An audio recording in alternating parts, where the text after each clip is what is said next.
नमस्कार, स्वागत है आप सभी का डीडी न्यूज पर। 79वें स्वतंत्रता दिवस की आप सभी को हार्दिक शुभकामनाएं। प्रधानमंत्री नरेंद्र मोदी ने स्वतंत्रता दिवस पर लाल किले की प्राचीर से देश को संबोधित किया। ये लाल किले से किसी भी प्रधानमंत्री द्वारा दिया गया सबसे लंबा भाषण है। भारत के युवाओं के भविष्य से लेकर अंतरिक्ष विज्ञान के क्षेत्र में नए भारत के विकास का खाका देश के सामने रखा। देश में रिफॉर्म, परफॉर्म और ट्रांसफॉर्म के सिद्धांत पर आगे बढ़ते हुए प्रधानमंत्री ने कई महत्वपूर्ण ऐलान किए। आज लाल किले की प्राचीर से ऑपरेशन सिंदूर से लेकर समुद्र मंथन तक चर्चा होगी। अगले 1 घंटे में हर बिंदु पर प्रधानमंत्री के संबोधन में जिनका जिक्र हुआ है। हमारे साथ विशेष मेहमान इस चर्चा में शामिल होने के लिए जुड़ रहे हैं। उनका भी आपसे तारुफ कराऊंगी, लेकिन उससे पहले दिखाते हैं आपको प्रधानमंत्री ने आज क्या कुछ कहा लाल किले की प्राचीर से।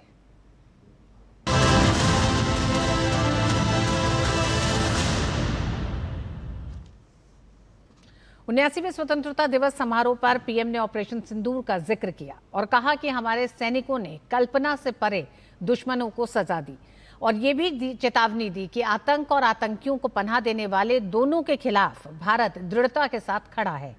पाकिस्तान के साथ भारत के संबंधों पर देश का रुख एक बार फिर स्पष्ट किया और कहा कि खून और पानी साथ साथ नहीं बहेंगे। पीएम मोदी ने ऐतिहासिक लाल किले की प्राचीर से 79 स्वतंत्रता दिवस समारोह को संबोधित करते हुए पड़ोसी मुल्क पाकिस्तान का नाम लिए बिना सिंधु नदी जल समझौता और जम्मू कश्मीर में आतंकी गतिविधियों पर कहा कि भारत ने ठान लिया है कि अब खून और पानी साथ साथ नहीं बहेंगे।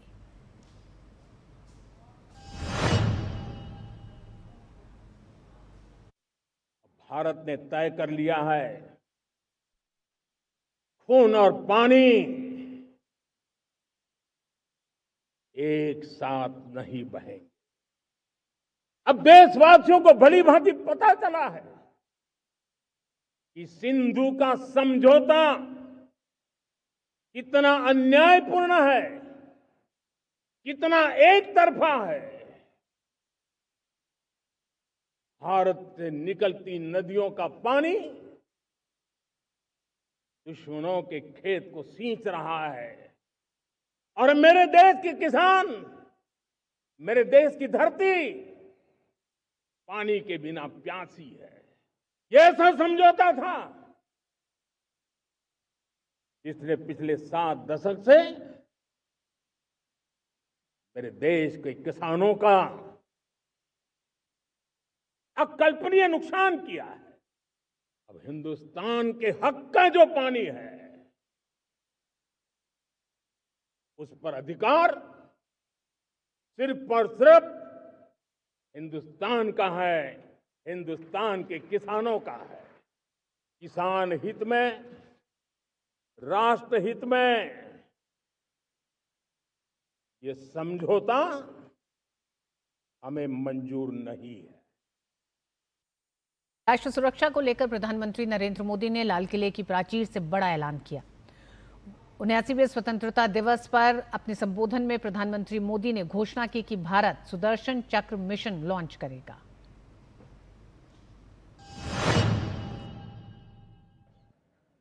तो 2035 तक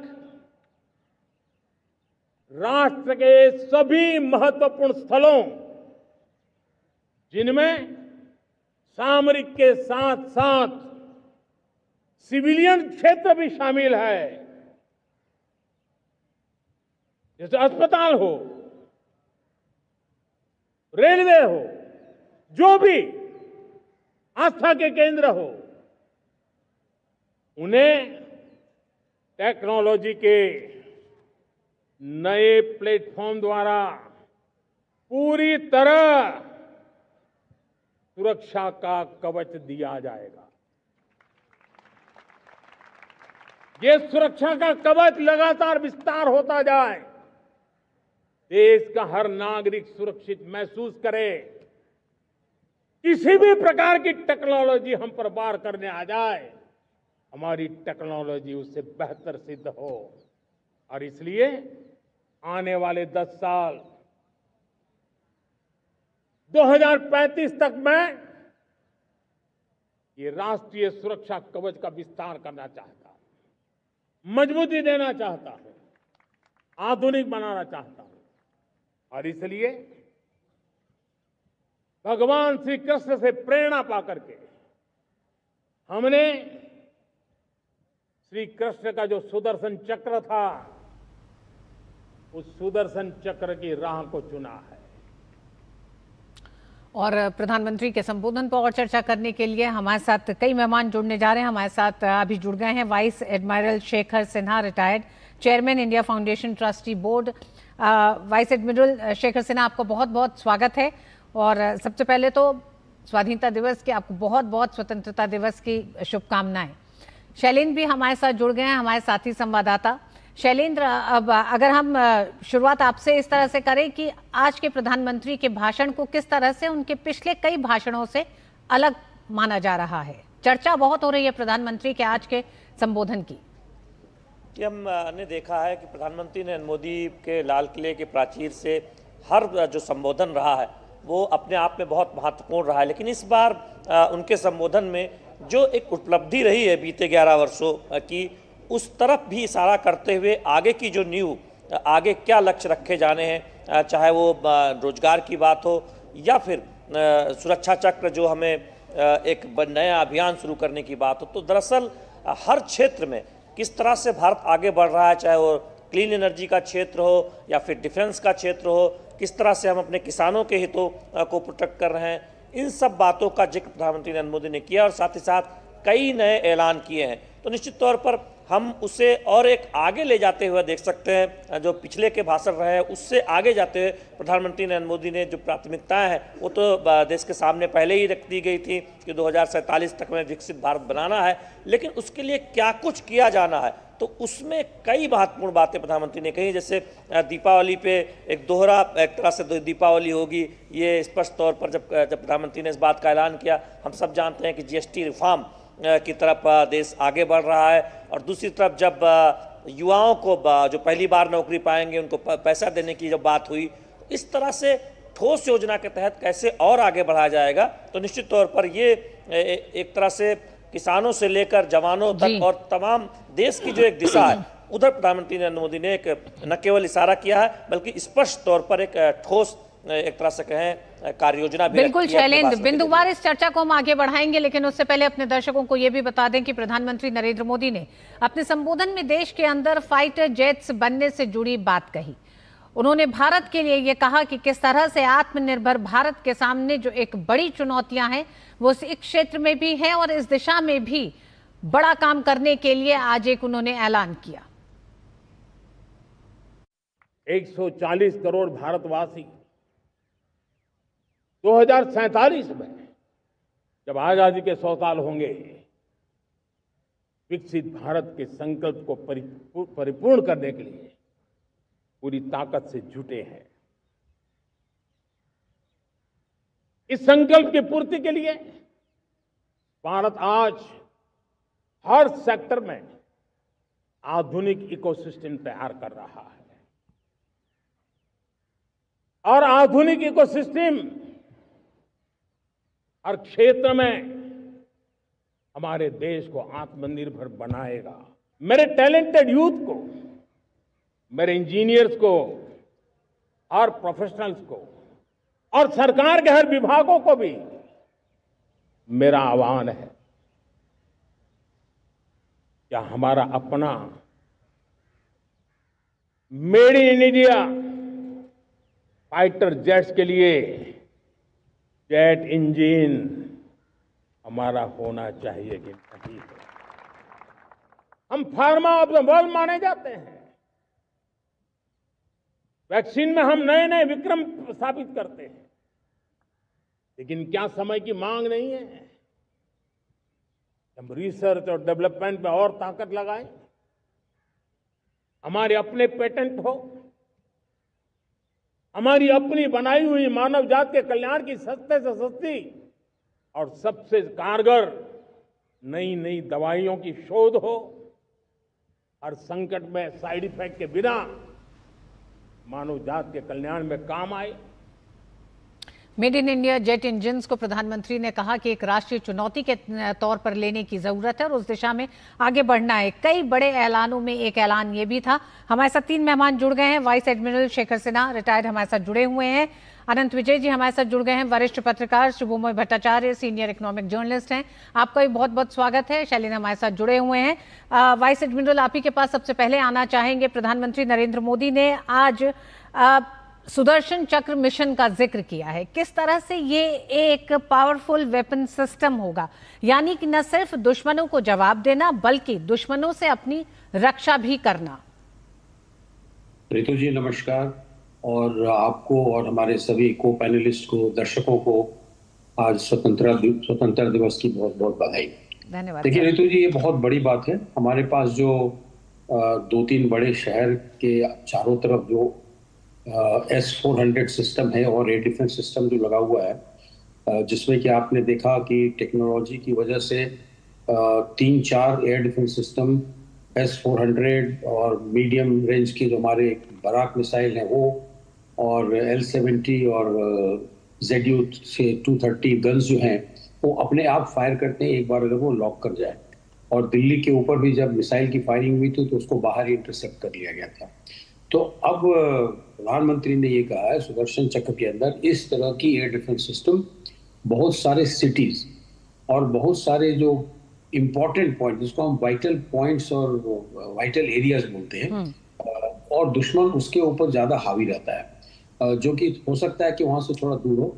लेकिन न्यूक्लियर मिसाइल जो है रितु जी, वो अपने एटमॉस्फेयर से बाहर जाकर फिर दोबारा आता है अपने एटमॉस्फेयर के अंदर, और वो कहीं भी जाके हिट कर सकता है। तो अभी वो एक जो है उस चुनौती को, उससे क्षति होने वाली क्षति को रोकने के लिए ये एक बहुत बड़ा कदम होगा। पूरे देश के एयर डिफेंस सिस्टम को एक में नेटवर्क किया जाएगा और हर इम्पोर्टेंट वाइटल पॉइंट्स, अब जैसे तारापुर एटॉमिक एनर्जी स्टेशन है, अब जैसे जामनगर में हमारा रिफाइनरी है तो प्राइवेट, लेकिन है तो हमारे देश का ऐसे। इसी तरह से कई एक चीजें हैं जो कि आइडेंटिफाइड हो रखी हैं, वाइटल एरियाज और वाइटल पॉइंट्स हमारे भारतवर्ष के, हमारे पास पता है कौन कौन से हैं, हमारे लिस्ट बने हुए हैं। तो उनके चारों ओर भी जो कि सिटीज भी हैं, जैसे मुंबई बड़ा सिटी, दिल्ली जैसे हो गया, लेकिन आसपास की सिटी लखनऊ बड़ी सिटी है। आप और उधर चली जाएं तो कलकत्ता एक सिटी है, मद्रास सिटी है, बैंगलोर सिटी है, जहाँ की देश का बहुत सारा काम हो रहा है, टेक्नोलॉजी का काम हो रहा है। तो उसकी सुरक्षा के लिए, क्योंकि अब ये न्यूक्लियर मिसाइल का तो कोई रेंज की बात ही नहीं रह गई। ये गया ऊपर और फिर एटमॉस्फेयर के अंदर यू कैन मनूवर इट, उसको मनूवर करके आप कहीं भी ले जा सकते हैं। तो उसको मार गिराने के लिए ये जो इंटीग्रेटेड एयर डिफेंस सिस्टम है, जिसमें कि अभी तो S-400 सबसे दूरी वाला है, लेकिन S-500 भी बन रहा है और शायद हमारे पास S-500 भी आ जाए, तो हम उसके लिए वेट नहीं करेंगे, उसको 500-600 किलोमीटर की दूरी पर ही उसको गिरा सकते हैं। तो ये एक बहुत बड़ा है। सुदर्शन चक्र में प्राइमरीली वही है, ये रिस्पॉन्स सिस्टम है। और जो हम लोग अपने बॉर्डर के करीब की जगह है, वहां से ऑटोमेटिक फायरिंग वाली सिस्टम जो है वो भी चालू रहेगी। यहाँ भी एयर डिफेंस खुद होगा, लेकिन वो जो ग्राउंड अटैक किया है इन्होंने, जैसे ब्रह्मोस से किया है, उसके लिए भी एक ऑटोमेशन सिस्टम होगा। हो सकता है कि वो भी इसी तरह से कंट्रोल हो।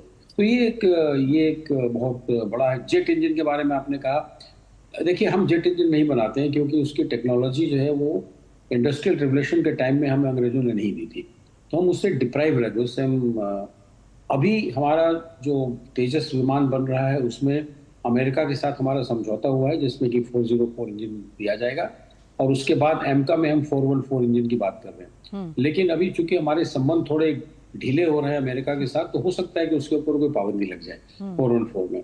तो इसलिए प्रधानमंत्री जी ने उसको नेशनल मिशन, और ये बहुत अच्छी चीज है कि भारतवर्ष का मिशन, ऑल ऑफ कंट्री इसमें लगे। और पहले क्या होता था कि एयरफोर्स का काम है, HAL का काम है, नहीं, ये काम पूरे भारतवर्ष का है। जितने साइंटिस्ट हैं, जितने बाकी प्राइवेट सेक्टर है, वो सब लग जाएं। तो वो जहां तक सवाल उठता है, उसमें फ्रांस की कंपनी है सफरान, वो ऑलरेडी हमारे इनके साथ मिलके, GTRA के साथ मिलके वो वहां पे वो बनाने की इंजन बनाना शुरू कर दिया। 100% ट्रांसफर ऑफ टेक्नोलॉजी। अमेरिका 90% देगा, 10% नहीं देगा, अभी उनका डिक्लेयर्ड पॉलिसी। उसी तरह रोल्स रॉयस ने अभी ऑफर किया है कि हम भी आपको पूरी टेक्नोलॉजी देंगे और आपके साथ हम बनाएंगे। तो ये एक बहुत बड़ा एक नेशनल मिशन होने की वजह से प्राइवेट सेक्टर भी इसमें इन्वॉल्व हो जाएगा। रितु जी, जी, वाइस एडमिरल साहब, आप हमारे साथ बने हुए हैं, हमारे साथ अनंत विजय भी हैं। अनंत विजय जी, न सिंधु का पानी मिलेगा, न आसिम मुनीर की अब धमकी चलेगी। प्रधानमंत्री नरेंद्र मोदी ने आज लाल किले की प्राचीर से बहुत साफ कहा। ऑपरेशन सिंदूर के साथ उन्होंने अपने संबोधन की शुरुआत की, जिसमें देश की ताकत को भी बताया और 78 सालों का जो एक दंश हम कहें कि बंटवारे के बाद से भारत लगातार पाकिस्तान की ओर से झेलता रहा, उसका बहुत साफ जवाब आज प्रधानमंत्री ने दिया। ऋतु जी, अगर समग्रता में प्रधानमंत्री के लाल किले की प्राचीर से दिए गए भाषण को हम देखें और उसको समझने और विश्लेषण करने का प्रयास करें, तो मुझे लगता है कि प्रधानमंत्री ने आज बहुत साफ तरीके से जवान, नौजवान और किसान, इन तीन लोगों को अपने ध्यान में रखते हुए उन्होंने अपना उद्बोधन दिया है। उन्होंने बहुत स्पष्ट रूप से ऑपरेशन सिंदूर क्यों किया गया, इसकी स्थितियों की चर्चा की और आगे अपनी योजना, उस पर उन्होंने अपने भारत की क्या योजना हो सकती है, इसका बहुत ही स्पष्ट और बहुत ही सीधा संदेश पाकिस्तान के साथ साथ अन्य देशों को भी दिया है कि हम आतंक और आतंकवादियों का साथ देने वाले दोनों को एक ही स्तर पर रख के, एक ही सतह पर रख के देखेंगे और दोनों को हम आतंकवादी मानेंगे। और दूसरी बात की, जिस प्रकार से उन्होंने बेरोजगारी का मुद्दा उठाया, उठाते हुए 1 लाख करोड़ की योजना की घोषणा की कि प्रत्येक व्यक्ति को 15,000 रुपए दिए जाएंगे जो निजी कंपनियों में नौकरी करेंगे। और किसानों को उन्होंने कहा कि किसानों वाला मसला बहुत ही संवेदनशील है और जिस प्रकार से अमेरिका टैरिफ को लेकर भारत पर दबाव बनाने का अब तक असफल प्रयास करता रहा, उसको उन्होंने सीधे शब्दों में उत्तर दिया कि किसानों के हित और अमेरिका के बीच में वो खड़े हैं। अमेरिका का नाम लिए बगैर उन्होंने इस बात की घोषणा की कि जिस प्रकार से डेयरी प्रोडक्ट्स और मछुआरों को लेकर इन सबको वहां से यहाँ निर्यात करने की योजना ट्रंप प्रशासन बना रहा है, वो संभव नहीं है क्योंकि यहाँ किसानों का हित सर्वोपरि है। तीसरी बात, एक जो बहुत ही महत्वपूर्ण बिंदु अगर आप देखें तो बहुत ही नुआंस्ड भाषण था उनका। एक तरफ उन्होंने सबसे पहले अपने भाषण का आरंभ उन्होंने श्यामा प्रसाद मुखर्जी को याद करते हुए दिया और कहा कि डॉक्टर श्यामा प्रसाद मुखर्जी आजाद भारत में संविधान के लिए बलिदान देने वाले पहले व्यक्ति थे। इसके बाद उन्होंने अपने भाषण के बीच में राष्ट्रीय स्वयंसेवक संघ की भूरी प्रशंसा की और कहा कि 100 वर्षों से ये संगठन राष्ट्र निर्माण, व्यक्ति निर्माण के काम में लगा हुआ और ये अनायास नहीं है कि इतना बड़ा संगठन अपने 100 वर्षों की यात्रा करके यहाँ पहुंचा है और वो विश्व का एक तरह से सबसे बड़ा गैर सरकारी संगठन, जिसको एनजीओ शब्द का उपयोग किया प्रधानमंत्री ने, वो है। और तीसरा, जब वो जवानों की बात करते हैं, भारत की सुरक्षा की बात करते हैं, तो ऑपरेशन सुदर्शन चक्र की बात करते हैं वो। तो अगर आप देखें तो प्रधानमंत्री ने अपनी जो आइडियोलॉजी है उसका भी ध्यान रखा है अपने इस भाषण में, और जो एक भारत और भारतीयता को सर्वप्रथम सबसे आगे रखने की जो उनकी चिंता है वो स्पष्ट रूप से दिखाई देती है। एक छोटी सी बात मैं ऋतु जी आपको बताना चाहती हूँ और आपके माध्यम से दर्शकों को, कि जिस प्रकार से आपने देखा होगा एक फ्लावर वॉल बना हुआ था जब वो बच्चों से मिल रहे थे, उसमें लिखा हुआ था राष्ट्र प्रथम और नया भारत, जहां वो बच्चों से मिल रहे थे उस पर लिखा हुआ था। जी जी जी। तो राष्ट्र प्रथम, तो मुझे तो लगता है कि ये मेक अमेरिका ग्रेट अगेन मागा का जवाब है। तो प्रधानमंत्री पद पर रहते हुए उसकी गरिमा को बरकरार रखते हुए नरेंद्र मोदी संदेशों और प्रतीकों में जिस तरह से उन्होंने अपने सबको एक तरह से खुश करने का जो अपना जो उनकी चिंता है, जो उनकी चुनौतियां हैं, उनको ध्यान में रखते हुए उन्होंने भाषण दिया। और 103 मिनट के अपने उद्बोधन में प्रधानमंत्री ने तमाम बिंदुओं को छुए, विरोधियों पर हमला भी किया। और एक और महत्वपूर्ण बात ऋतु जी उन्होंने कही कि जो घुसपैठिए आ रहे हैं। जी अनंत विजय जी, सिलसिलेवार तरीके से हम बात करेंगे क्योंकि हम अपने दर्शकों को हर उस मसले पर प्रधानमंत्री ने आज जो 8 बड़े ऐलान किए हैं उस पर प्रधानमंत्री ने क्या कहा है वो भी सुनवाएंगे, साथ ही आप लोगों से चर्चा भी करेंगे। तो इस चर्चा को भी आगे बढ़ाते हैं। हम बताते हैं अपने दर्शकों को कि स्वतंत्रता दिवस के मौके पर प्रधानमंत्री नरेंद्र मोदी के भाषण में आत्मनिर्भर, बुलंद और स्वाभिमान से भरे भारत की झलक देखने को मिली। देश के 79वें स्वतंत्रता दिवस के मौके पर लाल किले की प्राचीर से अपने संबोधन में पीएम मोदी ने 2047 के लिए विकसित, समृद्ध और खुशहाल भारत की तस्वीर खींची।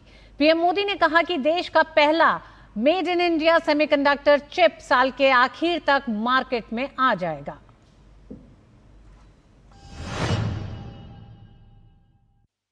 21वीं सदी टेक्नोलॉजी ड्रिवन सेंचुरी है। हम जब टेक्नोलॉजी के अलग अलग आयामों की बात करते हैं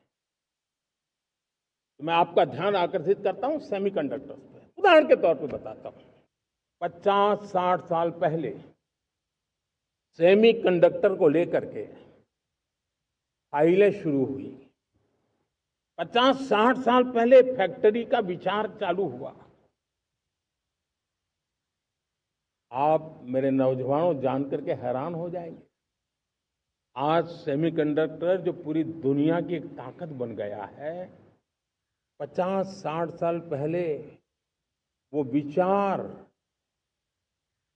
वो फाइलें अटक गई, लटक गई, अटक गई। सेमीकंडक्टर के विचार की ही भ्रूण हत्या हो गई। 50-60 साल गवा दी। हमारे बाद कई देश सेमीकंडक्टर में आज महारत हासिल करके दुनिया में अपनी ताकत को प्रस्थापित कर रहे हैं। आज हमने उस बोझ से मुक्त होकर के मिशन मोड में सेमीकंडक्टर के काम को आगे बढ़ा है। 6 अलग अलग सेमीकंडक्टर के यूनिट्स जमीन पर उतर रहे हैं। 4 नए यूनिट्स को हमने ऑलरेडी हरी झंडी दिखा दी है, ग्रीन सिग्नल दे दिया है। और देशवासियों और मेरे खास करके नौजवानों और विश्व भर में भारत की टेक्नोलॉजी की ताकत को समझने वाले लोगों को भी कहना चाहूंगा, इसी वर्ष के अंत तक भारत की बनी हुई, भारत में बनी हुई, भारत के लोगों द्वारा बनी हुई मेड इन इंडिया चिप्स बाजार में आ जाएगी।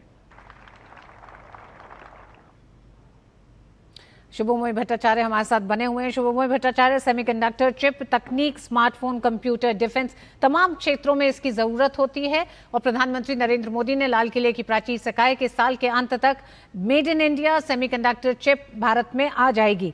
अगर हम पूरे इस सेमीकंडक्टर के इस पूरे बाजार को देखें तो 2023 में लगभग 38 अरब डॉलर था और 2030 तक इसके 100 अरब डॉलर तक पहुंचने का अनुमान है। ऐसे में सेमीकंडक्टर के पूरे उस इकोसिस्टम की दिशा में बढ़ती प्रगति को आप किस तरह से देखते हैं? रितु जी, मेरी आवाज ठीक ठाक आ रही है आपके पास? जी आ रही है जी। मैं ये कहना चाहता हूं कि आज प्रधानमंत्री जी का भाषण में अर्थव्यवस्था पर उनकी जो कमेंट्स आने थे, उस पर भारत में ही नहीं पूरी दुनिया में उस पर काफ़ी विचार था, उस पर काफ़ी अटेंशन पे किया हुआ था। और उसका वजह है कि जैसे हम जानते हैं कि 2025 में दुनिया में आर्थिक प्रोटेक्शनिज्म, आर्थिक उथल पुथल काफ़ी ज़्यादा मच गया है और इसके वजह भारत नहीं है।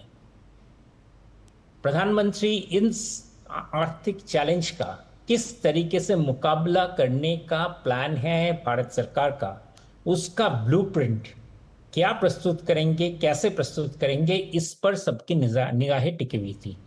आप सही कह रहे हैं कि semiconductors, defence production, solar panels, solar energy, इन सभी चीज़ों में प्रधानमंत्री जी के टिप्पणी थे वो काफ़ी इम्पोर्टेंट, काफ़ी महत्वपूर्ण है।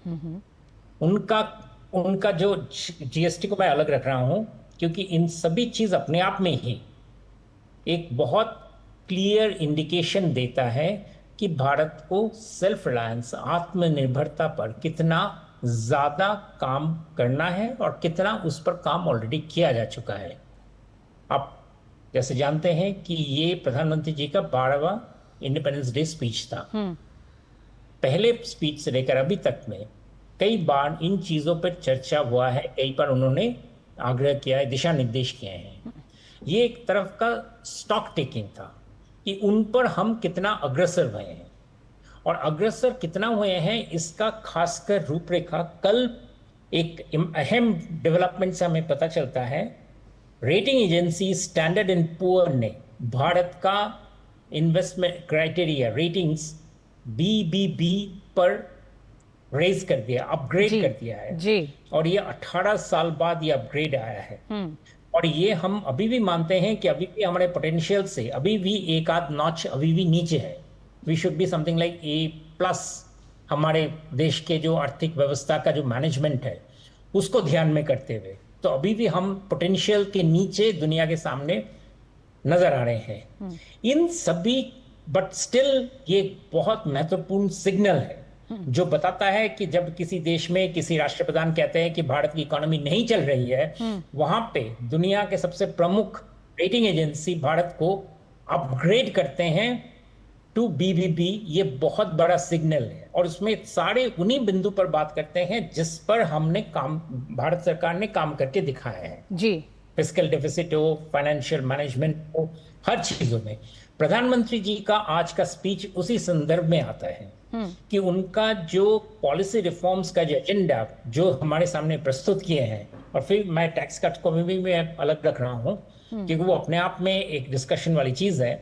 इन सभी चीजों को एक सामने क्लियर इंडिकेशन दे रहे हैं कि अभी सरकार इन चीजों पर काफी गौर से काम करेंगे, काफी अटेंशन देंगे और इन पर बहुत सारे आपको पॉलिसी डिसीजंस आने वाले दिनों में नजर आएंगे। जी, शुभमोई जी, आपने कहा कि पॉलिसी रिफॉर्म्स को लेकर प्रधानमंत्री नरेंद्र मोदी ने इस 10 साल में काफी काम किया जिसका असर तमाम जो बड़ी आर्थिक एजेंसियां हैं और उनकी रेटिंग, और हाल ही की जो ये रेटिंग जिसका आप जिक्र कर रहे हैं BBB रेटिंग जिसमें परिवर्तन किया गया है, वो भी बताता है कि भारत की अर्थव्यवस्था किस तरह से मजबूत हो रही है, रिफॉर्म्स के साथ आगे बढ़ रही है। ऐसे में सेमीकंडक्टर चिप्स के मामले में भले ही भारत थोड़ा पीछे रहा हो, लेकिन अब जो रफ्तार हो रही है उसको लेकर भी विपक्ष भी कई तरह के सवाल उठा रहा है। हालांकि प्रधानमंत्री के आज के भाषण को और सेमीकंडक्टर को लेकर जब उन्होंने कहा कि सेमीकंडक्टर की भ्रूण हत्या की गई, मतलब उस प्लानिंग की पूरी कि किस तरह से देश इसको लेके आगे बढ़े, तो इस पे विपक्ष इस समय थोड़ा सा उसे नाराजगी है कि प्रधानमंत्री का ये कहना ठीक नहीं है। क्या मानते हैं आप? सामने था जो फाइलों की जो जिक्र कर रहे थे वो सबके सामने है और हमें पता है कि ये सच में ही उस समय में सेमीकंडक्टर के बारे में बातचीत हुई और बहुत सारे और भी फ्रंटियर एरियाज के बारे में बातचीत चल रहा था, लेकिन ये अहम एक बहुत बड़ा स्टेप को नज़रअंदाज कर दिया गया। उस समय के व्हाटएवर द सिचुएशन था उसको देखते हुए व्हाटएवर उस पर आगे काम नहीं बढ़ा और उसका काम आगे नहीं बढ़ाने का रिजल्ट ये है, हम आज देख रहे हैं कि हमारे ऑटोमोबाइल सेक्टर से लेकर हमारे डिफेंस सेक्टर तक, हमारे मोबाइल से लेकर हमारे सोलर चिप्स तक, हर चीज में जब सेमीकंडक्टर की इतनी जरूरत है और भारत इतना बड़ा और उसको खरीदने का कैपेसिटी है, ये नहीं कि हम खरीद नहीं सकते हैं, हाँ। लेकिन हम इसको भारत में उससे ज्यादा कहीं बेहतर बना सकते हैं। तो ये अपॉर्चुनिटी एक बहुत बड़ा मिस्ड अपॉर्चुनिटी का उन्होंने जिक्र किया और ये सही है। ये इसमें जैसे भी कमेंट किया जाए बात सही है कि हमने वो अपॉर्चुनिटी गंवा दिया था और जिसका अभी हम भरपाई कर रहे हैं। बिल्कुल। मेड इन इंडिया सेमीकंडक्टर्स के साथ ही प्रधानमंत्री ने आज लाल किले की प्राचीर से आत्मनिर्भरता को लेकर, आत्मनिर्भर भारत की दिशा में एक तरह से एक आह्वान किया, एक संवाद कायम किया देश की जनता से कि किस तरह से स्वदेशी को महत्व देने की जरूरत है और आत्मनिर्भर भारत को तमाम क्षेत्रों में मजबूत करना है। शैलेंद्र, आप कुछ इसमें जोड़ना चाहेंगे?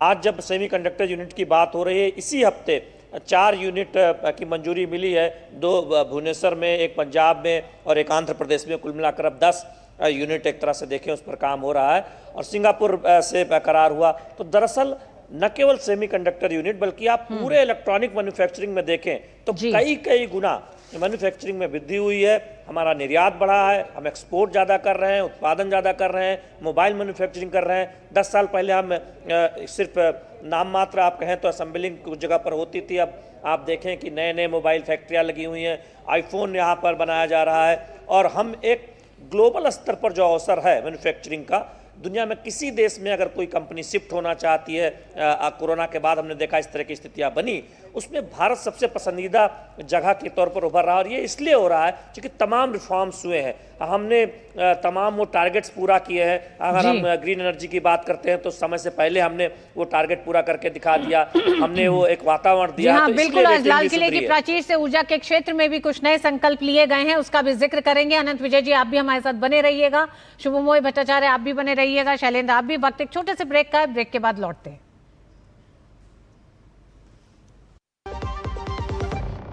हर घर तिरंगा, हर मन में एक नई उमंग। आइए मिलकर सुरक्षित और समृद्ध भारत की ओर बढ़ें। आपके विश्वास और आपके भविष्य की रक्षा में न्यू इंडिया एश्योरेंस आपके साथ हर कदम। आप सभी को स्वतंत्रता दिवस की हार्दिक शुभकामनाएं। इसमें है फौलादी ताकत, ये कड़े इम्तिहानों से नहीं डरता, इसे सालों का तजुर्बा है। इसलिए मैं भी सूर्या पाइप्स का फैन हूँ। देश की तरक्की के सच्चे साथी। सूर्या है तो भरोसा है। टाइम पे खा लेना और प्लीज बाइक धीरे चलाना जी। और ये तुम्हारी सेफ्टी के लिए। अरे एक बात तो रह गई। LIC? ये हमारी सेफ्टी के लिए। दिल की सुनो, LIC चुनो। LIC हर पल आपके साथ। मेरी पसंद, मेरी पसंद, मेरी पसंद, मेरी पसंद, हमारी पसंद, हम सबकी पसंद। मजबूत देश का मजबूत सरिया हो गया स्टील। समृद्ध भारत के हर सपने को करेंगे हम साकार। बैंक ऑफ बड़ौदा की ओर से स्वतंत्रता दिवस की हार्दिक शुभकामनाएं। प्रधानमंत्री नरेंद्र मोदी ने ऐलान किया कि भारत परमाणु ऊर्जा के क्षेत्र में आने वाले समय में बड़ी छलांग लगाने जा रहा है। उन्होंने कहा कि 10 नए न्यूक्लियर रिएक्टर बनाने का काम जारी है और आने वाले समय में देश की परमाणु ऊर्जा क्षमता 10 गुना तक बढ़ाई जाएगी। पीएम मोदी ने बताया कि इस सेक्टर में अब निजी क्षेत्र के लिए भी रास्ते खोल दिए गए हैं।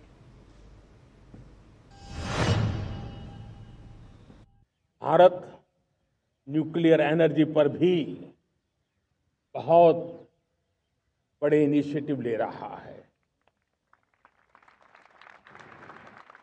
न्यूक्लियर एनर्जी में 10 नए न्यूक्लियर रिएक्टर तेजी से काम कर रहे हैं।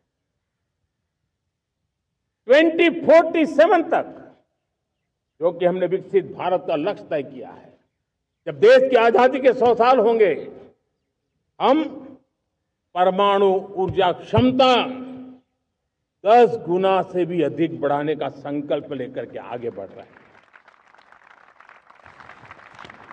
मेरे प्यारे देशवासियों, रिफॉर्म एक निरंतर प्रक्रिया है। समयानुकूल परिस्थिति के अनुसार रिफॉर्म करते जाना होता है। हम न्यूक्लियर एनर्जी के क्षेत्र में बहुत बड़े रिफॉर्म लेकर के आए। अब हमने प्राइवेट सेक्टर के लिए भी परमाणु ऊर्जा को उसके द्वार खोल दिए हैं। हम शक्ति को जोड़ना चाहते हैं।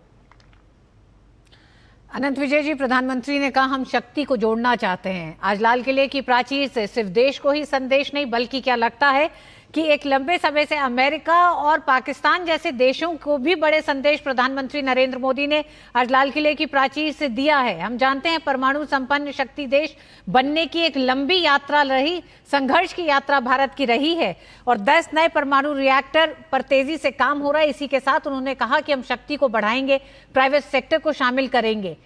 कुछ बड़े संकेत दिए आज प्रधानमंत्री ने। ऋतु जी, रक्षा उत्पादन के क्षेत्र में भारत ने पिछले 10 वर्षों में काफी प्रगति की है और आज जिस तरह से प्रधानमंत्री ने तकनीक को लेकर देश के लोगों का, खासतौर पर विज्ञानियों का आह्वान किया, उसको भी ध्यान से देखे जाने की आवश्यकता है। और एक बड़ी बात उन्होंने कही कि अब न्यूक्लियर ब्लैकमेलिंग किसी भी कीमत पर बर्दाश्त नहीं किया जाएगा। इसको भी अगर हम जोड़ें तो जो नैरेटिव अमेरिका बनाना चाहता है और जो जेडी वैंस ने फोन करके 9 और 10 की मई की रात में इनको बताया गया था कि अमेरिका बहुत बड़े हमले की तैयारी कर रहा है, जिसके जवाब में प्रधानमंत्री ने कहा था कि अगर वो गोली चलाएगा तो हमारे पास गोला है, इस तरह की बातचीत हुई थी। तो उसमें ये एक बड़ा संदेश अंतर्राष्ट्रीय राजनयिक के माध्यम से प्रधानमंत्री ने आज लाल किले की प्राचीर से दिया।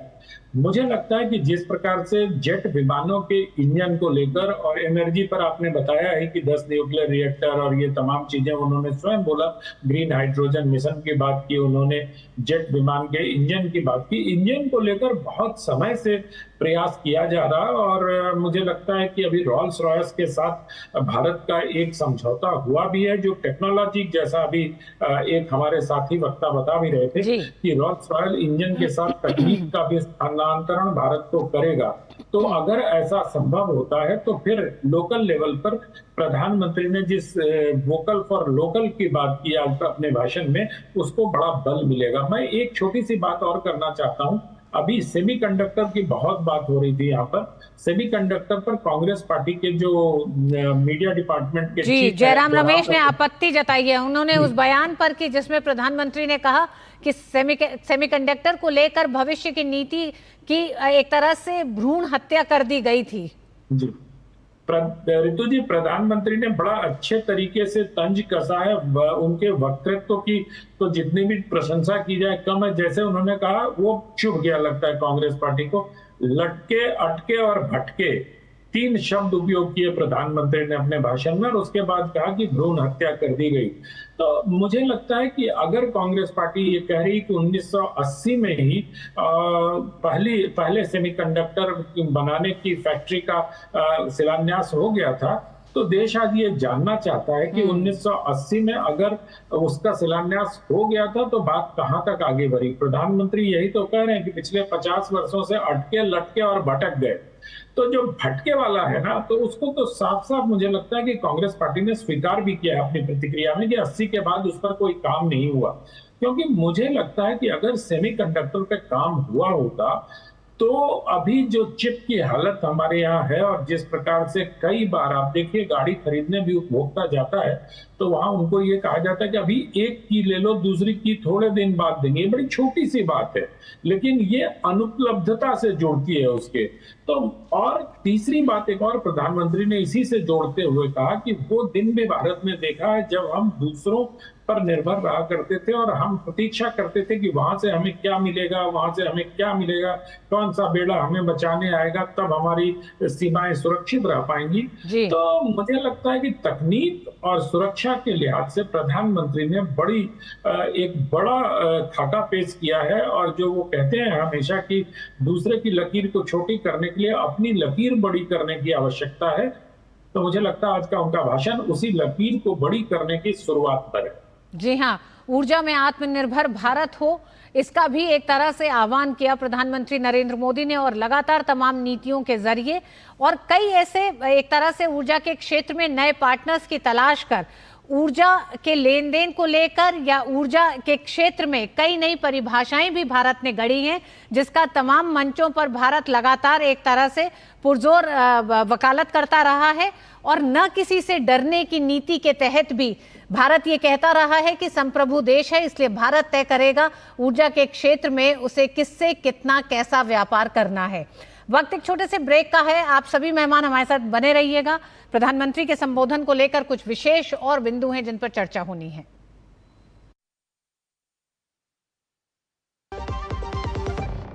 हर घर तिरंगा, हर मन में एक नई उमंग। आइए मिलकर सुरक्षित और समृद्ध भारत की ओर बढ़ें। आपके विश्वास और आपके भविष्य की रक्षा में न्यू इंडिया इंश्योरेंस आपके साथ हर कदम। आप सभी को स्वतंत्रता दिवस की हार्दिक शुभकामनाएं। दीदी नौकरी लग गई। अरे वाह, बधाई हो। तो अब तो ढेर सारी शॉपिंग। हाँ दी, नया मोबाइल। अरे रुको शहजादे, सैलरी से पहले खर्चे। इंस्टेंट लोन भी तो मिलता है। पहले बजट बनाना सीखो, फिर खर्च करो। पर दी देखो, कमाई का एक हिस्सा हमेशा बचाना चाहिए, लेकिन पार्टी देने से नहीं बचोगे तुम। हाँ दी, पार्टी मेरी, बजट तुम्हारा। अच्छा। आरबीआई कहता है सही वित्तीय बर्ताव करे आपका बचाव। इसमें है फौलादी ताकत, ये कड़े इम्तिहानों से नहीं डरता, इसे सालों का तजुर्बा है। इसलिए मैं भी सूर्या पाइप्स का फैन हूँ। देश की तरक्की के सच्चे साथी। सूर्या है तो भरोसा है। जब धरती चीर कर निकलता है लोहे का पत्थर और मिलता है मोंगिया के जोश से, फिर तपता है, पिघलता है और बनता है फौलाद। अब होता है सरिया सारी खूबियों के साथ। मोंगिया स्टील, मजबूत देश का मजबूत सरिया। समृद्ध भारत के हर सपने को करेंगे हम साकार। बैंक ऑफ बड़ौदा की ओर से स्वतंत्रता दिवस की हार्दिक शुभकामनाएं। जीएसटी को लेकर भी प्रधानमंत्री नरेंद्र मोदी ने बड़ा ऐलान किया। उन्होंने कहा कि दिवाली से हम नया जीएसटी रिफॉर्म लेकर आ रहे हैं, जिसके तहत मौजूदा जीएसटी दरों की समीक्षा की जाएगी। साथ ही टैक्स स्लैब को भी तर्कसंगत बनाया जाएगा। इससे उत्पादकों और उपभोक्ताओं दोनों को फायदा होगा। इस दिवाली में आपकी डबल दिवाली का काम मैं करने वाला हूं। इस दिवाली में आपको एक बहुत बड़ा तोहफा देशवासियों को मिलने वाला है। पिछले 8 साल से हमने जीएसटी का बहुत बड़ा रिफॉर्म किया। पूरे देश में टैक्स के बर्डन को कम किया, टैक्स की व्यवस्थाओं को सरल किया और 8 साल के बाद समय की मांग है कि हम एक बार उसको रिव्यू करें। हमने एक हाई पावर कमेटी को बिठा करके रिव्यू शुरू किया, राज्यों से भी विचार विमर्श किया और मेरे प्यारे देशवासियों, हम नेक्स्ट जनरेशन जीएसटी रिफॉर्म्स लेकर के आ रहे हैं। ये दिवाली के अंदर आपके लिए तोहफा बन जाएंगे। सामान्य मानवीय की जरूरतों के टैक्स भारी मात्रा में कम कर दिए जाएंगे। बहुत बड़ी सुविधा बढ़ेगी। हमारे एमएसएमई, हमारे लघु उद्यमी, इनको बहुत बड़ा लाभ मिलेगा। रोजमर्रा की चीजें बहुत सस्ती हो जाएगी।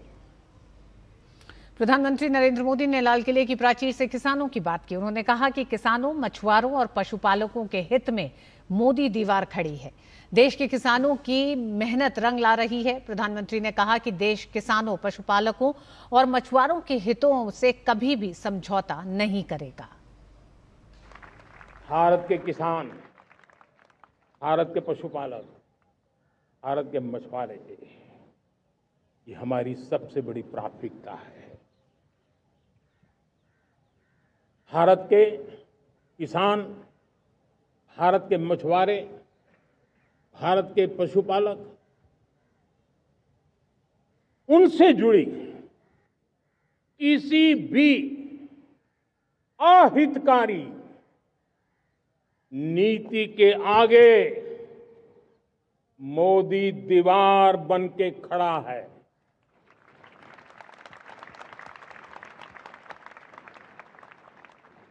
भारत अपने किसानों, अपने पशुपालकों, अपने मछुआरों के संबंध में कभी भी कोई समझौता नहीं स्वीकार करेगा।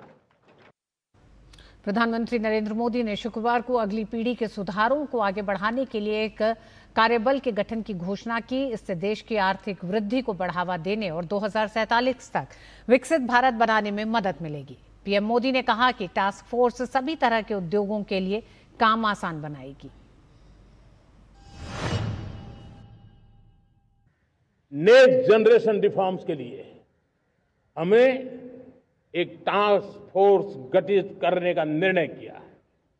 ये टास्क फोर्स समय सीमा में इस काम को पूरा करे। वर्तमान नियम, कानून, नीतियां, रीतियां 21वीं सदी के अनुकूल, वैश्विक वातावरण में अनुकूल और भारत को 2047 में विकसित राष्ट्र बनाने के संदर्भ में नए सिरे से तैयार हो और उसका समय सीमा में अपना कार्य पूरा करने के लिए इस टास्क फोर्स की रचना की है। और हमारे साथ शुभमोय भट्टाचार्य जी जुड़े हुए हैं। शुभमोय, नेक्स्ट जनरेशन जीएसटी रिफॉर्म्स संकेत दे दिए हैं प्रधानमंत्री ने, क्या बड़े संकेत हैं, इसको किस तरह से समझा जाए? ऋतु जी, इसका दो बहुत बड़ा पहलू है जीएसटी का, जो प्रधानमंत्री जी का जो घोषणा था। आप जैसे जानते हैं कि जीएसटी सिर्फ केंद्र सरकार तय नहीं करते हैं, इसमें राज्य सरकारों का भी एक हिस्सेदारी है। 1/3 सेंट्रल गवर्नमेंट, 2/3 स्टेट गवर्नमेंट्स।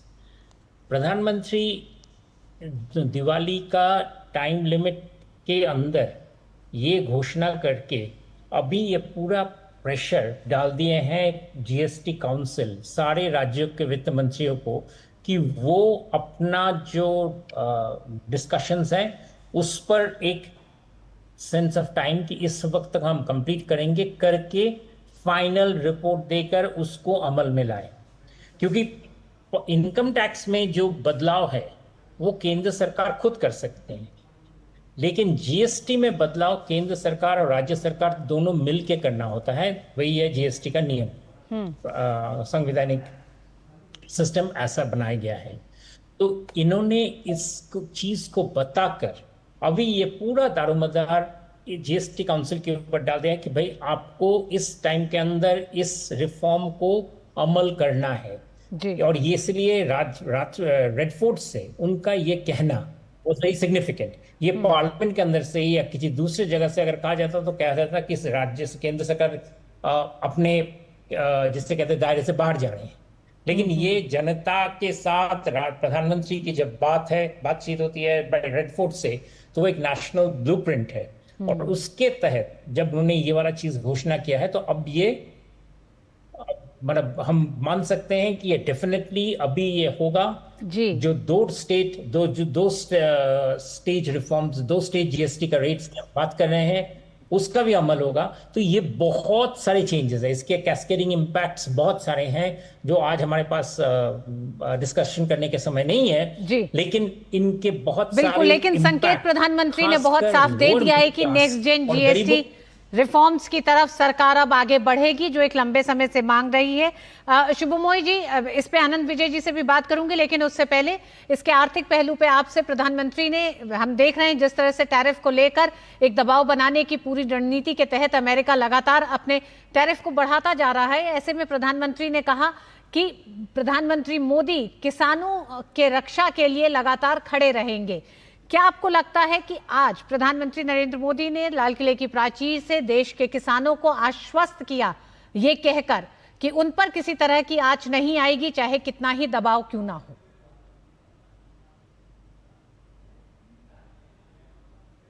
जी, आप मुझे पूछ रहे हैं? जी जी शुभमोय जी। या प्रधानमंत्री जी का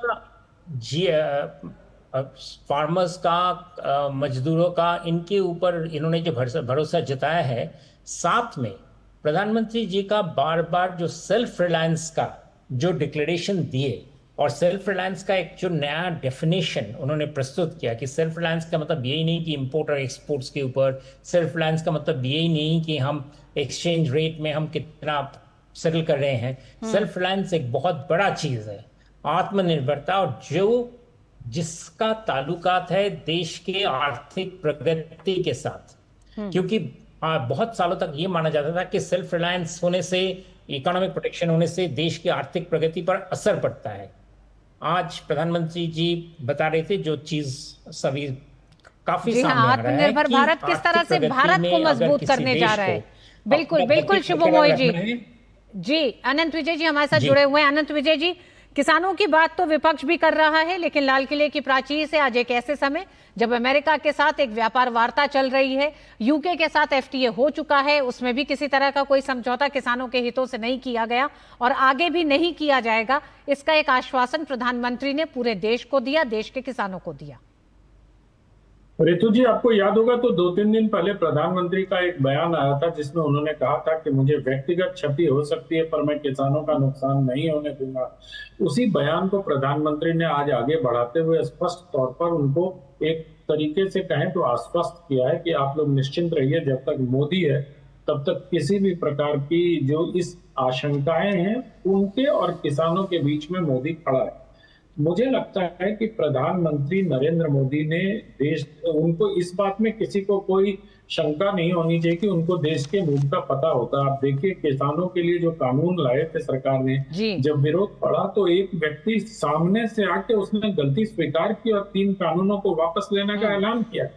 तो ये व्यक्ति वही कर सकता, ये वही व्यक्ति कर सकता जिसमें आत्मविश्वास हो और किसानों का जिस पर भरोसा हो। आज जिस प्रकार से अमेरिका अपने डेयरी उत्पादों को, अपने मिल्क प्रोडक्ट्स को, अपने अन्य जो कहते हैं उन चीजों को भारत में भेजने की फिराक में है और उससे अपने इकोनॉमी को बूस्ट करना चाहता है, वो किसानों के लिए एक बड़े खतरे के तौर पर हमारे देश के ऊपर मंडरा रहा है। लेकिन नरेंद्र मोदी ने सिर्फ रक्षा के लिए सुदर्शन चक्र की बात नहीं की, किसानों की रक्षा के लिए भी उन्होंने एक चक्र की बात की है और मुझे लगता है कि किसान इससे आश्वस्त जरूर हुए हो। जी, अनंत विजय जी, शुभमोई जी, आप हमारे साथ बने रहिएगा। हम ये भी बता दें दर्शकों को कि प्रधानमंत्री नरेंद्र मोदी ने देश को संबोधित करते हुए घुसपैठियों के खतरे पर कड़ा संदेश दिया है। उन्होंने कहा कि ये एक राष्ट्रीय सुरक्षा में सेंध का भी विषय है। ऐसे में उनकी सरकार गंभीरता से इसके निदान पर काम कर रही है। घुसपैठिए मेरे देश के नौजवानों की रोजी रोटी छीन रहे हैं। एक घुसपैठिए मेरे देश की बहन बेटियों को निशाना बना रहे हैं। ये बर्दाश्त नहीं होगा। ये घुसपैठिए भोले भाले आदिवासियों को भ्रमित करके उनकी जमीनों पर कब्जा कर रहे हैं। ये देश सहन नहीं करेगा। और इसलिए मेरे प्यारे देशवासियों, जब डेमोग्राफी परिवर्तन होता है, सीमावर्ती क्षेत्रों में डेमोग्राफी में परिवर्तन होता है, तब राष्ट्रीय सुरक्षा के लिए संकट पैदा होता है। देश की एकता, अखंडता और प्रगति के लिए ये संकट पैदा, सामाजिक तनाव के बीज बो देता है। और कोई देश अपना देश घुसपैठियों के हवाले नहीं कर सकता है।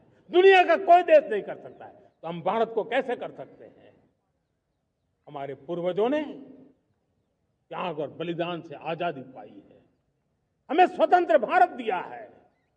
उन महापुरुषों के प्रति हमारा कर्तव्य है कि हम हमारे देश में ऐसी हरकतों को स्वीकार न करें। उनकी सच्ची श्रद्धांजलि होगी।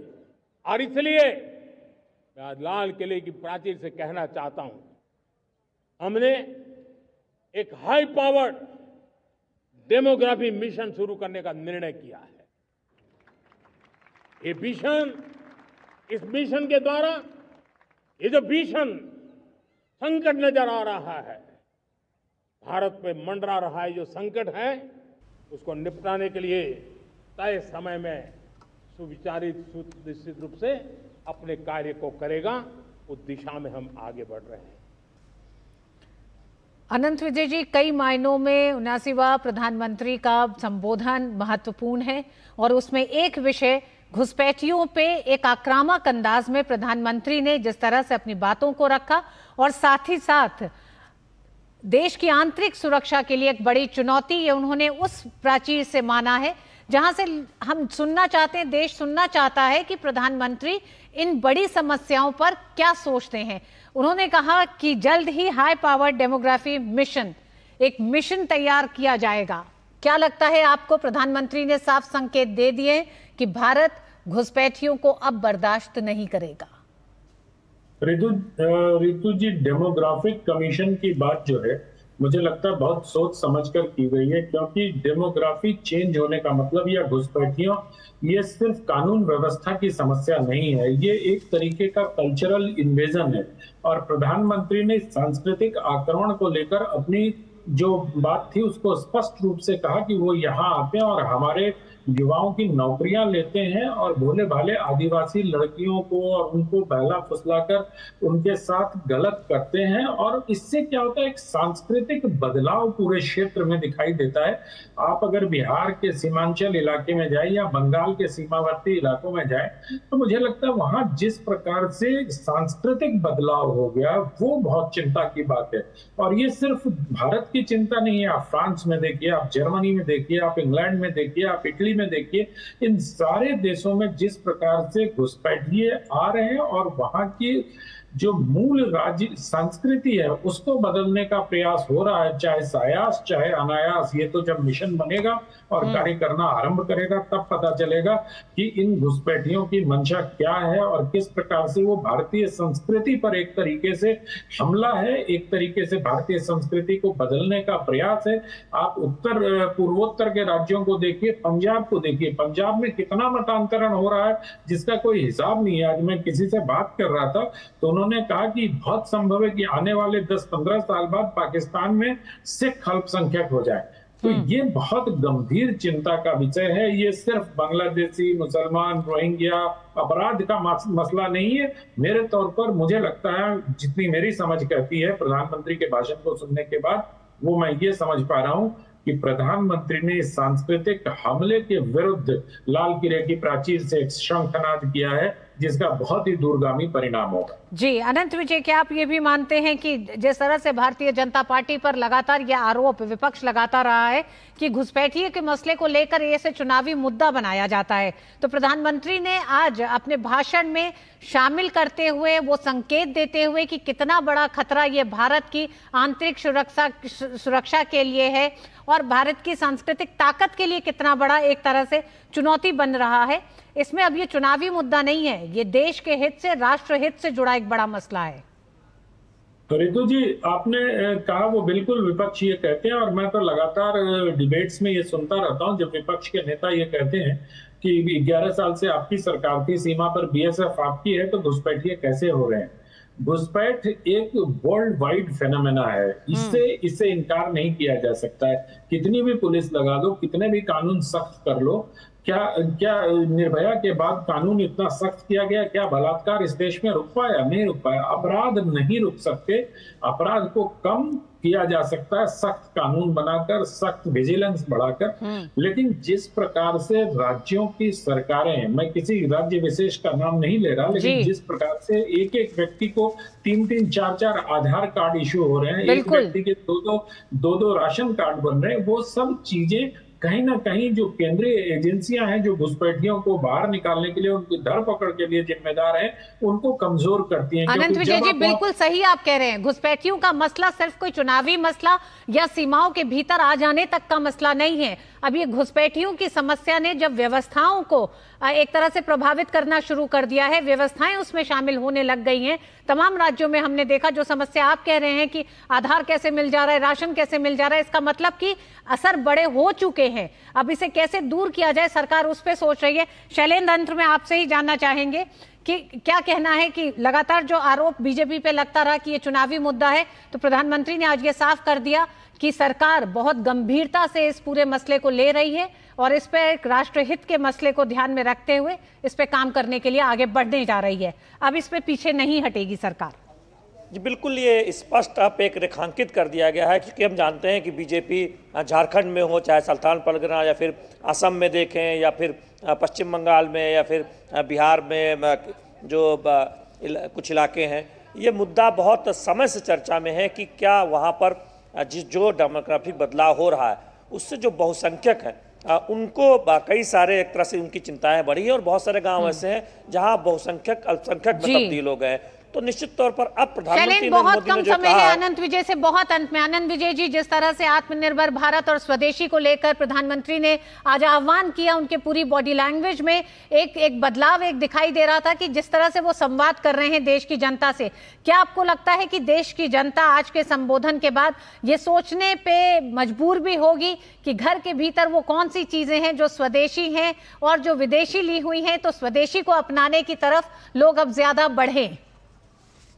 रितु जी, प्रधानमंत्री ने इसकी बात तो की ही, साथ ही उन्होंने, आपको याद दिलाऊं, एक और चीज कही। उन्होंने कहा आत्मनिर्भरता के साथ साथ सामर्थ्य बढ़ाने की भी आवश्यकता है।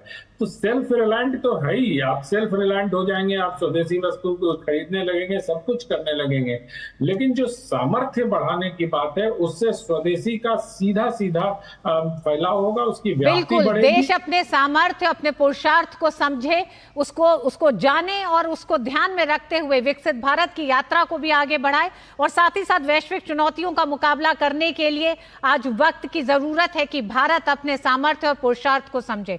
बहुत बहुत धन्यवाद अनंत विजय जी, आपका भी, शैलेंद्र आपका, शुभमोय आपका, प्रधानमंत्री के आज के संबोधन पर विस्तार से चर्चा करने के लिए। इस कार्यक्रम में बस इतना ही, मुझे दीजिए अनुमति, नमस्कार।